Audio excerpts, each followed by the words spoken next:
afirman que la existencia es un obsequio, pero el individuo de Mayo era discernimiento de las Escrituras. Inició su contemplación, manifestando precisamente lo opuesto, que todo es vacío. Visualiza abrir uno de los volúmenes más devotos de la historia y toparte con un dictamen que más bien semeja un desahogo de alguien al límite del colapso. Salomón, con toda su majestad, autoridad y sapiencia, proclama que todo cuanto ejecutamos, anhelamos y edificamos es semejante a neblina, se desvanece entre los dedos. Ese no es un mensaje alentador, pero es el más franco que escucharás. El libro de Eclesiastés no procura reconfortarnos, procura sacudirnos, porque únicamente después de que todo se desmorona es cuando la verdad se manifiesta. No es exactamente lo que anticipas de un libro bíblico, ¿cierto? Mas es por ello que merece la pena proseguir. Las expresiones iniciales del libro de Eclesiastés no miman al lector, lo encaran. Vaciedad de vacuidades,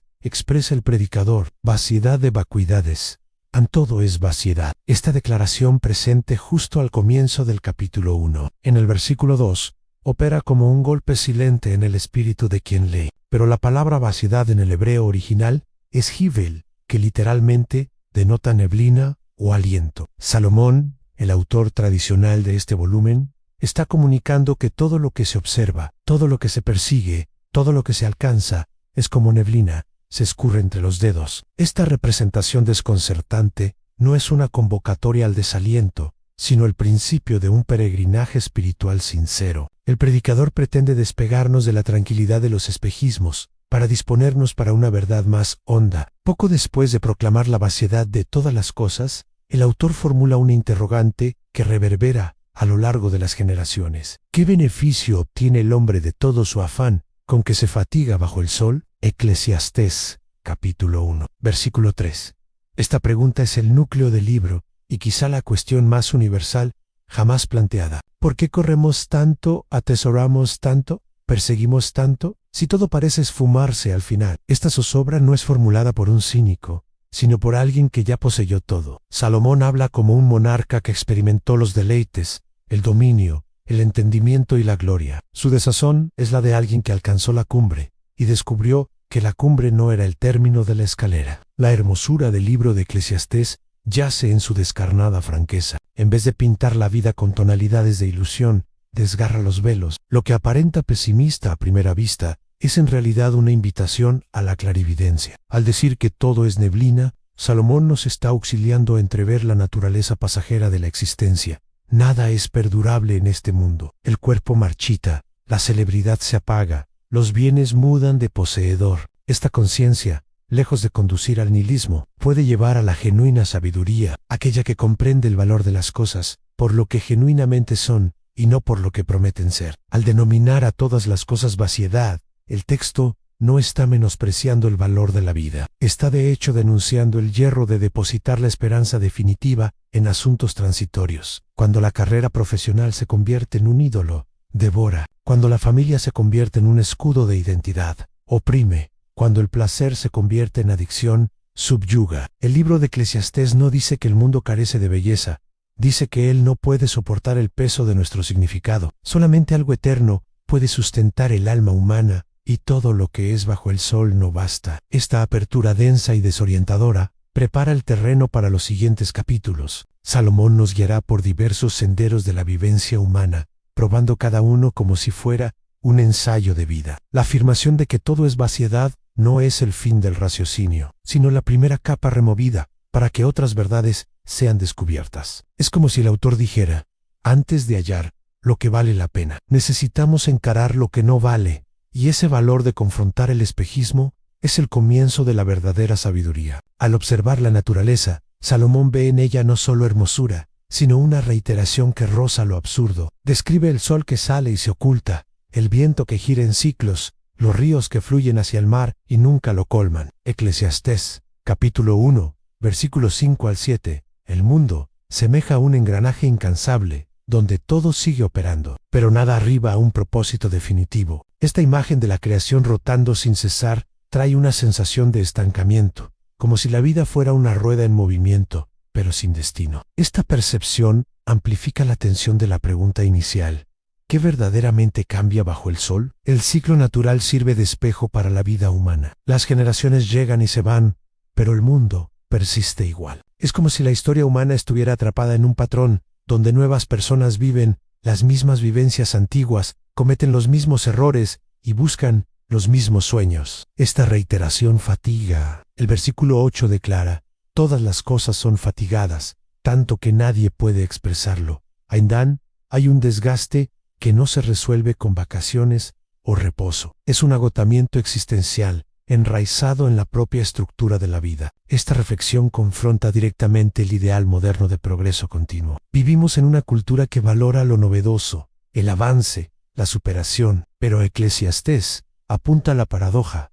Cuanto más mudan las cosas, más permanecen idénticas. Las tecnologías evolucionan, pero los dilemas interiores del ser humano persisten los mismos. Aún somos arrogantes, vanos, hambrientos de significado y frágiles ante la muerte. El predicador nos invita a percatarnos de que la innovación externa no resuelve el vacío interno. La repetición de la naturaleza refleja la repetición del corazón humano. La crítica de Salomón no es contra el movimiento de la vida, sino contra el espejismo de que este movimiento por sí mismo nos redimirá. Cuando miramos la creación solo con los ojos naturales, se vuelve agotadora. Pero cuando la vemos con ojos espirituales, nos damos cuenta de que cada ciclo encierra una invitación al reposo en Dios, en el viento que gira, el sol que retorna, los ríos que corren. Todo esto puede señalar hacia una realidad superior, si no nos encerramos solo en lo que está bajo el sol. Al identificar la rutina de la naturaleza como reflejo de nuestra limitación, Salomón siembra en nosotros una inquietud necesaria. No basta con existir, es preciso saber por qué se existe, y esta cuestión, aunque incómoda, es la puerta de entrada a una vida con propósito. La reiteración solo se torna opresora cuando falta sentido, y es sentido perdido, olvidado o mal comprendido. Lo que el libro se propone buscar, no a través de respuestas prefabricadas, sino de un trayecto honesto. Salomón, distinto a muchos, tuvo los medios para probar todos los deleites posibles. En Eclesiastés capítulo 2, del versículo 1 al 11, él describe su viaje personal en búsqueda de satisfacción a través de la risa del vino, de las grandes obras de los jardines, de los sirvientes, de las riquezas y de las mujeres. Nada fue escatimado. Se entregó al placer como quien se sumerge en una piscina, pero emergió de la experiencia con las manos vacías. La conclusión es devastadora. He aquí que todo era vaciedad y correr tras el viento. Aquí el placer no es condenado, sino desenmascarado. Es bueno, pero insuficiente. Es como si Salomón hubiera vivido el ensueño de consumo de millones y al final se percatara de que este ensueño era una pesadilla disfrazada. La alegría que el entretenimiento ofrece es efímera. Los banquetes no sacian el espíritu y la acumulación de bienes solo acrecienta la ansiedad. El corazón humano tiene un apetito que ningún banquete terrenal puede saciar. El rey sabía esto porque intentó saciarlo y fracasó. No habla como un moralista observando desde lejos, sino como un hombre que probó el cáliz del placer hasta el fondo. Esta experiencia deja claro que el problema no está en las cosas en sí, sino en la expectativa que depositamos en ellas. Cuando se espera que el placer otorgue sentido a la vida, se convierte en un tirano cruel. Eclesiastés nos alerta contra el hedonismo disfrazado de espiritualidad, esa tentativa de vivir una existencia colmada de bendiciones, pero vacía de Dios. El placer es un buen siervo, pero un pésimo amo. El corazón que vive en pos de sensaciones nunca halla descanso, porque siempre habrá un anhelo no satisfecho. Al narrar su búsqueda, Salomón no pretende que todos renuncien a la alegría, sino que dejen de idolatrarla. La vida tiene instantes de festejo, sí, y deben ser disfrutados con gratitud, pero el festejo no es la morada, es solo una pausa en el trayecto. La sabiduría radica en no convertir el placer en residencia definitiva. Cuando comprendemos esto, podemos vivir con equilibrio, gozando lo bueno, sin esclavizarnos por ello. Y esta es una lección que resuena de manera dolorosamente actual en nuestros días. Esta porción del texto nos fuerza a mirar hacia el interior. ¿Qué estamos buscando? ¿Qué creemos que finalmente nos completará? El testimonio de un rey frustrado resuena como una advertencia. No te ilusiones con el fulgor de las cosas que no pueden colmar el vacío eterno dentro del pecho. Salomón desciende del trono para comunicarnos que incluso rodeado de lujo, aún faltaba algo, y ese algo no está en las fiestas ni en los palacios. Está en la presencia que ninguna fortuna puede adquirir. Salomón no solo buscó el placer, sino también el conocimiento. En Eclesiastés capítulo 1, versículo 18, afirma: en la mucha sabiduría hay mucho fastidio, y el que acrecienta el conocimiento, acrecienta el dolor. Estas expresiones, tan distintas de lo que acostumbramos escuchar, revelan una dimensión poco explorada de la búsqueda de comprensión. A medida que se adentraba en los misterios de la vida, también descubría más dolores ocultos. Conocer el mundo en profundidad es a menudo reconocer su corrupción, su injusticia y su destino inevitable. El texto no está devaluando el conocimiento, sino advirtiendo sobre el peso que acarrea. Cuanto más alguien comprende el funcionamiento de la existencia, más se da cuenta de cuántas cosas están desalineadas con el propósito original de Dios en él. Necio vive alienado, y por eso sonríe con facilidad. El sabio, en cambio, percibe las grietas de la realidad, y eso lo perturba. La sabiduría revela que muchas de nuestras esperanzas humanas son frágiles, y que la verdad no siempre viene con consuelo, sino frecuentemente con incomodidad y responsabilidad.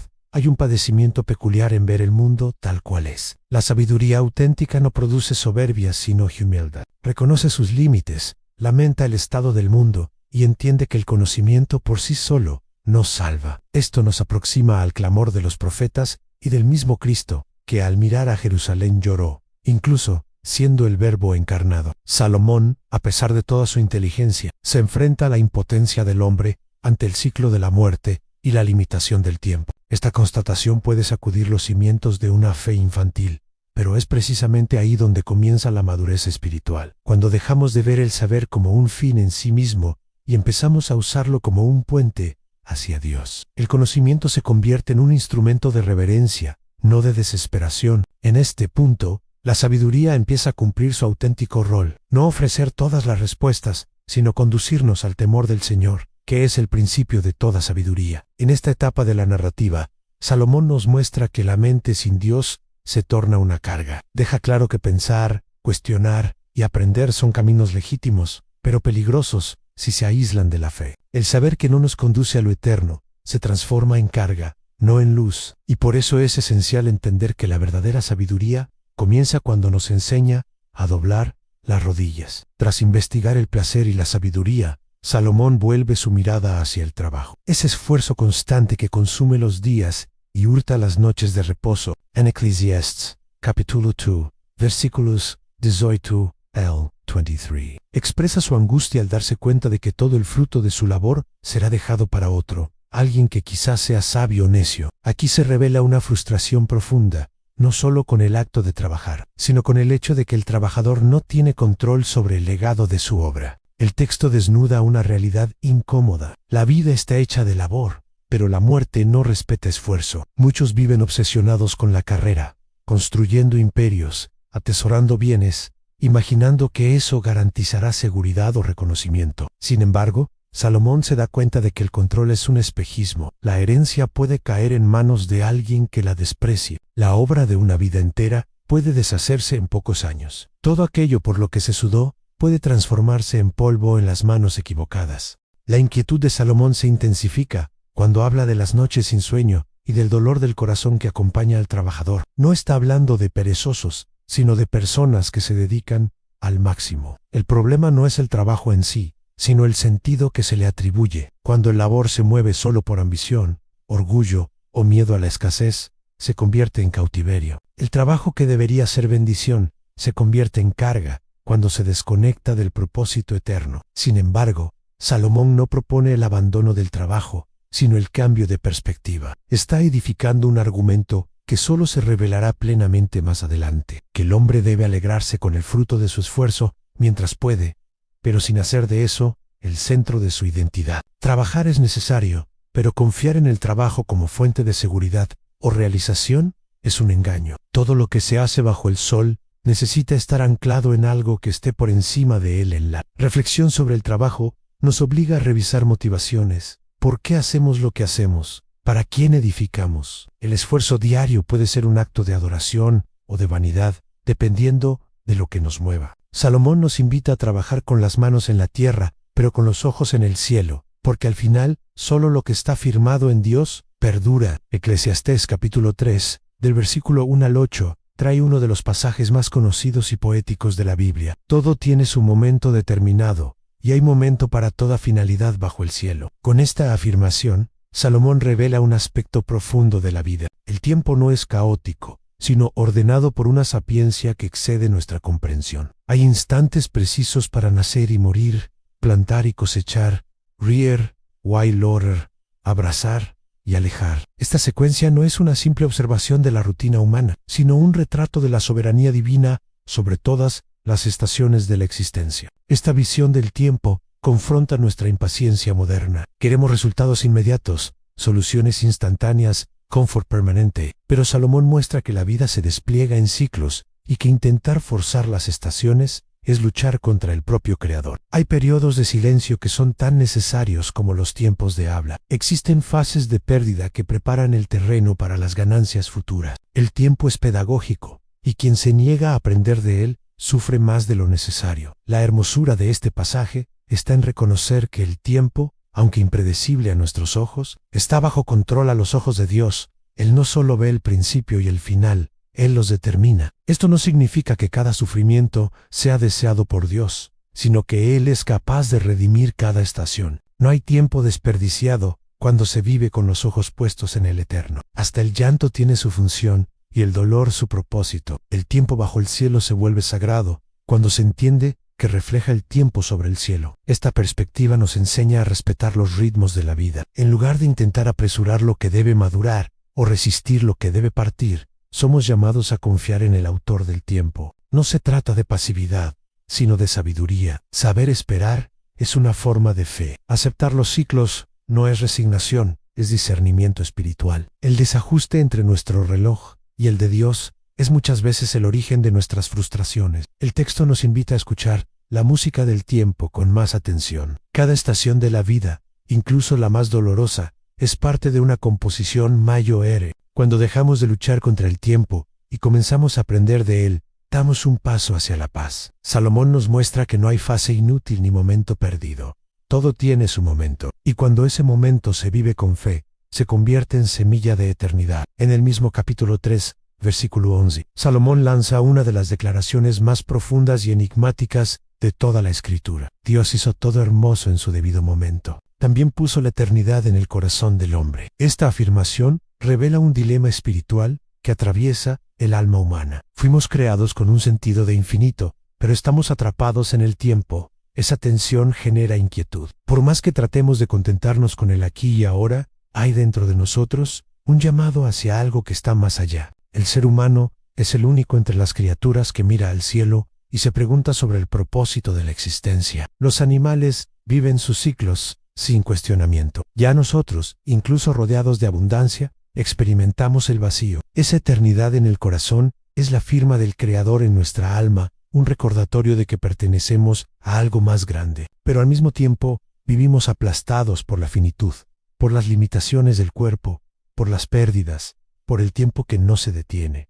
Somos eternos por dentro y pasajeros por fuera. Esta dualidad es lo que provoca tanto fascinación como frustración. Sabemos que la vida debería tener más sentido que simplemente nacer, trabajar y morir. Intuimos que existe un propósito, pero este parece siempre escapar. Salomón reconoce este misterio diciendo que el hombre no puede descubrir la obra que Dios hace desde el principio hasta el fin.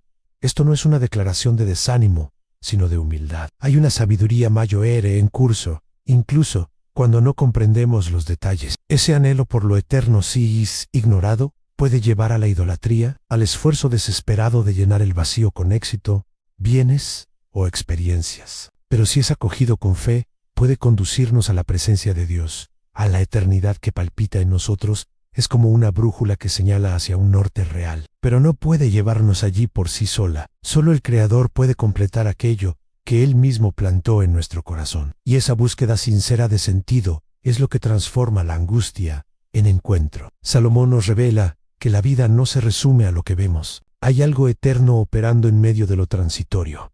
Reconocer esto cambia nuestra manera de vivir. Las decisiones se vuelven más conscientes, los dolores más soportables y los días más llenos de reverencia. Porque incluso sin entender todo, sabemos que fuimos creados para más que esta breve existencia. Fuimos hechos para la eternidad. En Eclesiastés capítulo 3, versículo 16, Salomón observa con angustia que en lugar del juicio había impiedad y en lugar de la justicia, iniquidad. Esta percepción de que la justicia está corrompida no es una denuncia puntual, es una realidad universal que atraviesa los siglos. El mundo gobernado por manos humanas, fallidas, frecuentemente recompensa al perverso y castiga al justo. Esta distorsión genera una de las mayores crisis de fe. ¿Dónde está Dios cuando el mal prospera? El dolor causado por la injusticia es uno de los más profundos, pues hiere nuestro sentido natural de orden. Esperamos que el bien sea reconocido, que la verdad prevalezca, que los impíos sean enfrentados. Cuando eso no ocurre,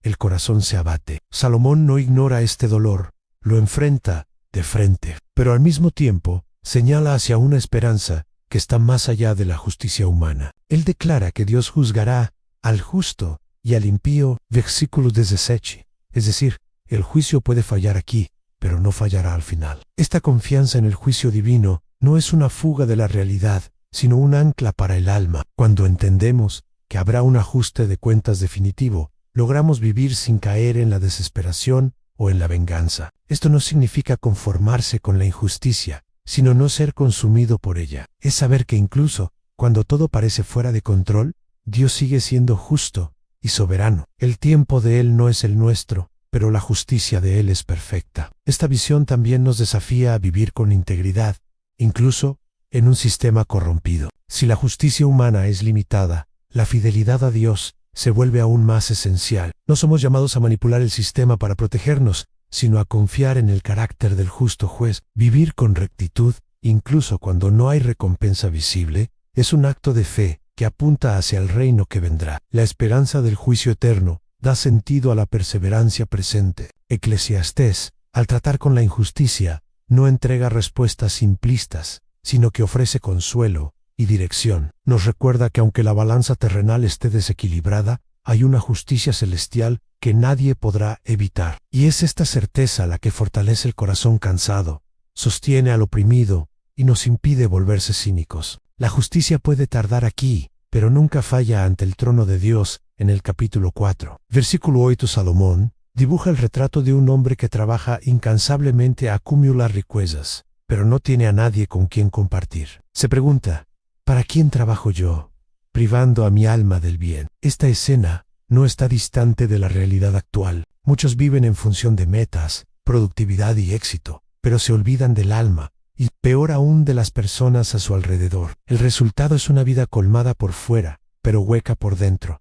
La ambición solitaria es un veneno disfrazado de virtud. Se presenta como esfuerzo, determinación, enfoque, pero en el fondo es una huida, un desespero por reconocimiento, por seguridad o por control. El hombre descrito por Salomón no es perezoso, al contrario es productivo, pero su productividad se convierte en estéril porque está desconectada de propósito y comunidad. Corre solo sin darse cuenta de que su carrera conduce al vacío. Este estilo de vida tan exaltado en nuestros días es presentado en Eclesiastés como una tragedia silenciosa. El texto no condena el trabajo, sino la soledad autoimpuesta que muchas veces lo acompaña. La vida fue hecha para ser vivida en relación. Cuando el éxito exige el abandono de los vínculos, deja de ser bendición y se convierte en maldición. Y no son pocos los que llegan a la cima, solo para darse cuenta de que están solos. Salomón está desmascarando una ilusión, la de que la acumulación garantiza sentido, pero no hay riqueza que sustituya un alma en paz o una mano amiga. La carrera por el rendimiento,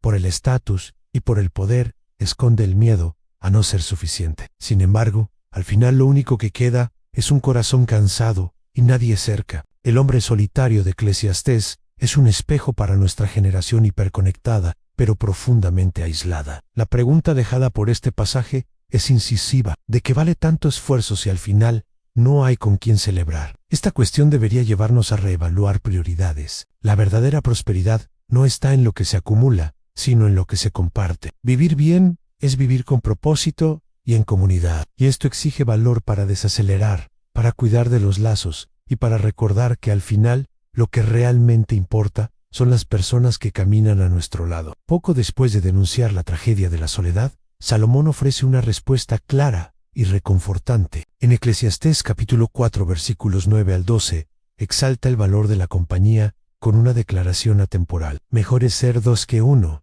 porque tienen mejor paga por su trabajo. El texto revela que la vida, con todas sus luchas e incertidumbres, se vuelve soportable, incluso hermosa, cuando se vive en pareja. Caminar al lado de alguien multiplica fuerzas, comparte cargas y fortalece la esperanza. Salomón describe 4 beneficios de la verdadera comunión: ayuda en la caída, calor en el frío, protección en el enfrentamiento y resistencia ampliada. Estos elementos no son solo poéticos, son realistas. Está hablando del viaje de la vida como un terreno inestable, donde los tropiezos son ciertos, y en este camino tener con quién contar hace toda la diferencia. La imagen de 2 durmiendo juntos para calentarse simboliza más que abrigo físico, apunta a intimidad, confianza y apoyo emocional. En contraste con el individualismo que Salomón critica anteriormente, aquí presenta un modelo de vida centrado en la reciprocidad. La verdadera fuerza no está en la autosuficiencia, sino en la interdependencia. Esto no significa perder identidad,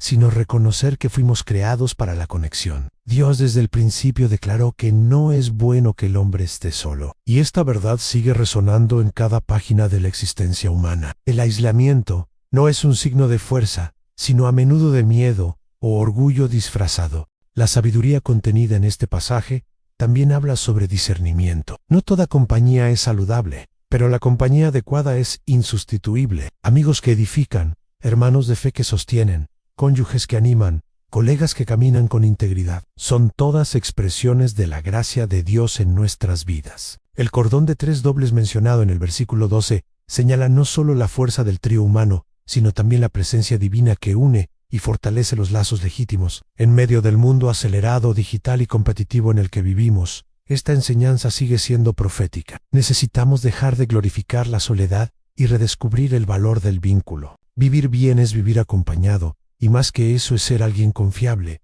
que levanta al otro. Calienta en el frío del alma, protege en el día malo y permanece firme cuando el viento sopla. Salomón nos recuerda que el camino es largo, pero con la compañía adecuada se vuelve soportable y muchas veces sorprendentemente bello. En el capítulo 5, versículo 1, Salomón ofrece una advertencia solemne a todos los que se acercan a Dios: guarda tu pie cuando entres en la casa de Dios. Acercarte para escuchar es mejor que ofrecer sacrificios de necios. Aquí el predicador no está hablando contra el culto, sino contra una espiritualidad superficial y ruidosa, donde muchas palabras sustituyen el verdadero temor. La reverencia en el templo es más que una cuestión de postura, es una disposición del corazón. Hay un contraste claro entre el hablar apresurado y el escuchar reverente. Salomón está advirtiendo contra el hábito de ir a la presencia de Dios con discursos preparados, promesas vacías y rituales automáticos. Muchas veces nos acercamos a Dios como si fuéramos a impresionarlo con nuestros compromisos,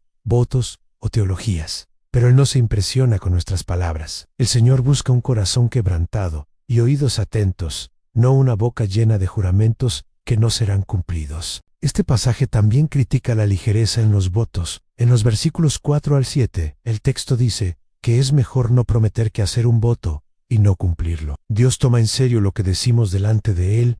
Las palabras pronunciadas en el altar tienen peso eterno. En un tiempo donde todo se dice con rapidez y poca responsabilidad, esta exhortación es un freno necesario. Dios no exige elocuencia, sino verdad. No quiere discursos ensayados, sino entrega sincera. La sabiduría del silencio ante Dios es revolucionaria. En lugar de correr al templo para hablar, Salomón nos invita a ir a escuchar. Escuchar representa humildad, apertura, sumisión. El silencio en el templo no es ausencia de comunicación, es reverencia activa. Es cuando el alma se calla para que el espíritu escuche. En un mundo saturado de voces y ruidos, esta postura se convierte en un santuario interior, un espacio donde Dios puede, de hecho, ser oído. Salomón rescata el valor de lo sagrado y nos llama a tratarlo con el respeto que merece. Ir a la presencia de Dios exige preparación interior, no solo exterior. Y cuando cambiamos el ruido de la religiosidad por el silencio de la reverencia, algo profundo sucede. Encontramos al Dios que habla,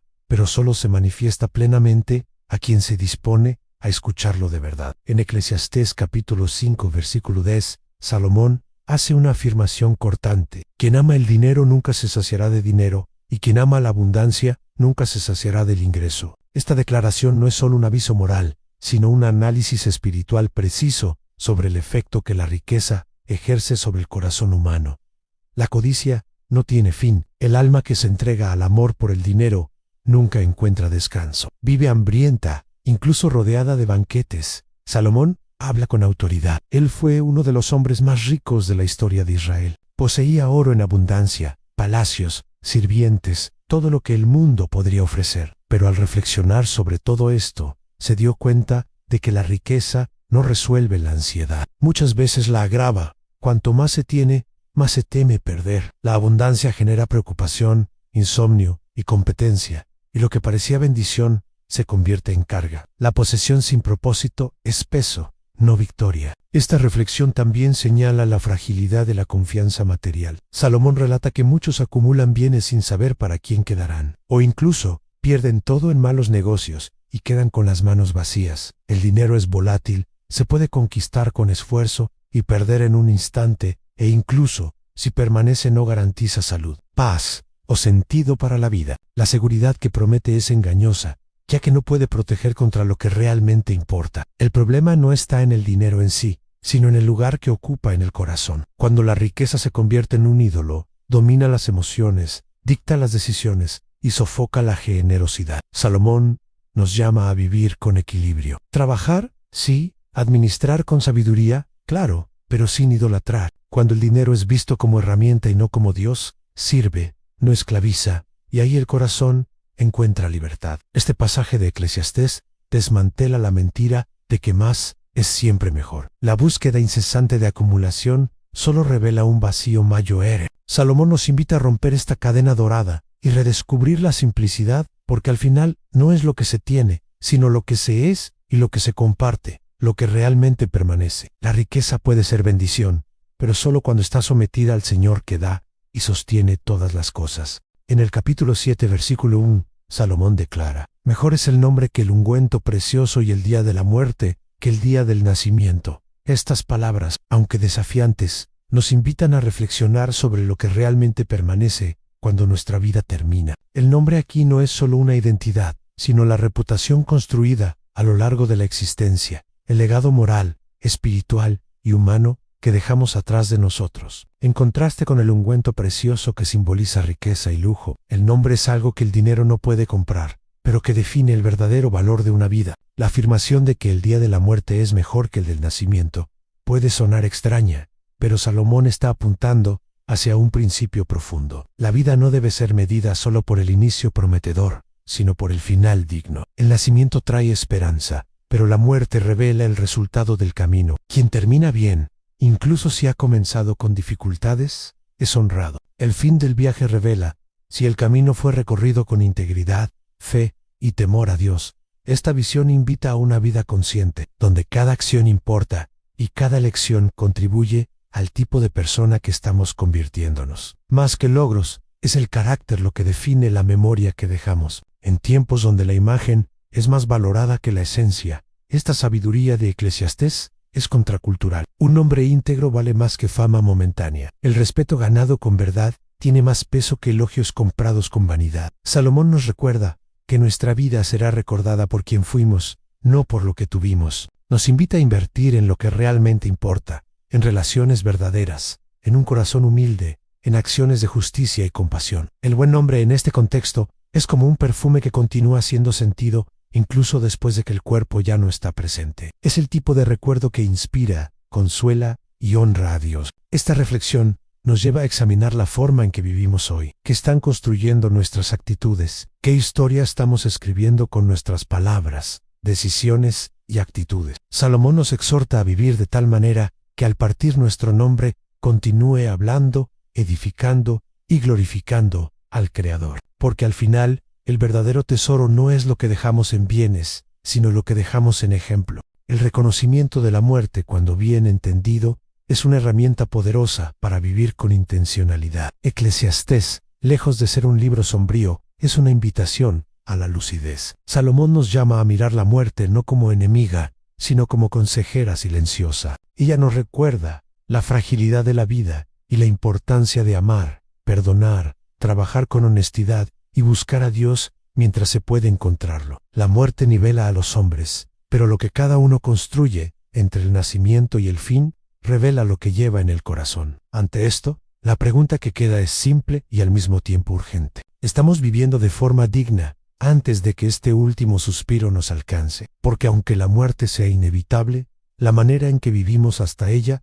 es nuestra elección diaria. Salomón, con su sabiduría afilada, nos invita a recordar esto cada amanecer, porque quien vive como si fuera a morir, vive mejor. Después de hablar sobre la inevitabilidad de la muerte, Salomón sorprende al hacer una declaración llena de ligereza y belleza. Ve pues, come con alegría tu pan, y bebe con corazón contento tu vino. Eclesiastés, capítulo 9, versículo 7. Esta orientación, lejos de ser hedonista, es una de las expresiones más maduras de la sabiduría bíblica. Él nos está enseñando a encontrar alegría en la simplicidad, en las pequeñas bendiciones diarias que muchas veces pasan desapercibidas. La idea aquí no es vivir de forma superficial, sino valorar lo que es esencial. Salomón nos invita a disfrutar de la comida con gratitud, de la compañía con afecto, de las vestiduras limpias y del perfume sobre la cabeza, como señales de que la vida, aunque breve, puede ser bella. No se trata de lujo, sino de celebración.